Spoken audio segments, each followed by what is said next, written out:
Congratulations on the completion of your carpal tunnel release. Today I'm going to go over some instructions on how to care for yourself following your procedure. The first thing I want to mention is that the lidocaine or numbing agent that was used in your procedure should last for about 2 to 4 hours. So you'll notice some increase in discomfort after that time period. You'll notice increasing discomfort here in your wrist and the incision site, but also here in the palm along the actual procedure location. You can just go ahead and treat that with ibuprofen or anything over the counter. And we've also provided you with an ice pack that can be helpful in some pain relief. We'll just ask that you take it easy for the rest of the day and that you avoid driving for the rest of the day. And we'll ask that you avoid any heavy lifting or manual labor until 3 days following your procedure. We want you to wear your night splints for the next 10 to 14 days at night. That's just to protect your wrist from getting kinked again like they used to.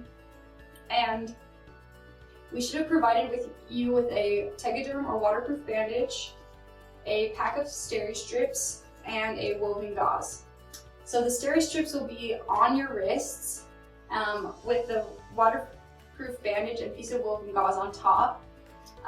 We just ask that you keep all of that on for 3 days.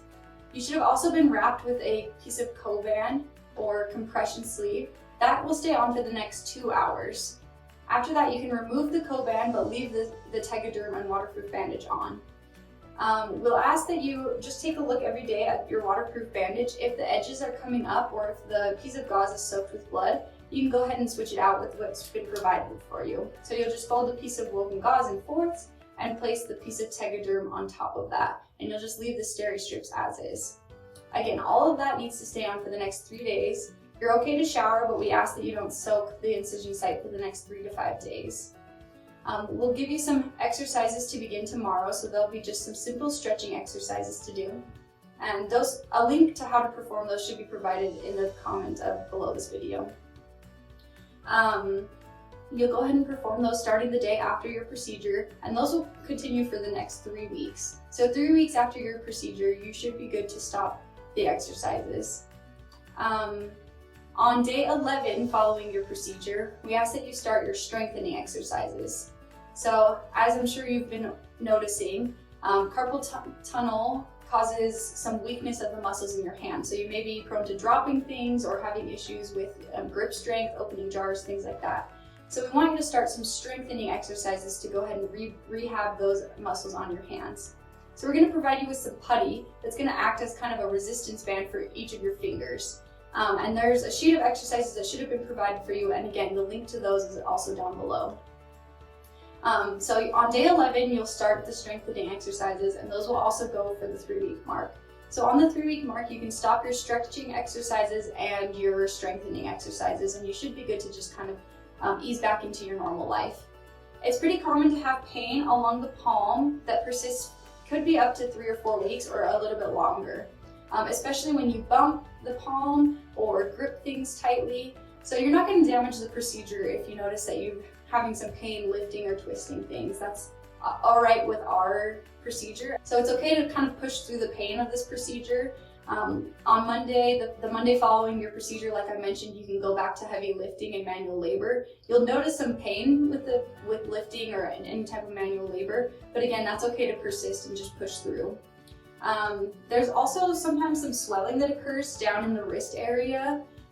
If you're ever nervous about anything, you can go ahead and take a picture and email it to our staff email at staff, staff@intuitmedical.com.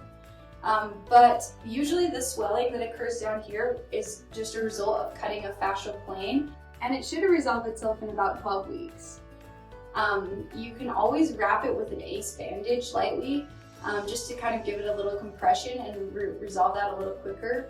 But it's not a problem with our procedure, and it's usually not problematic.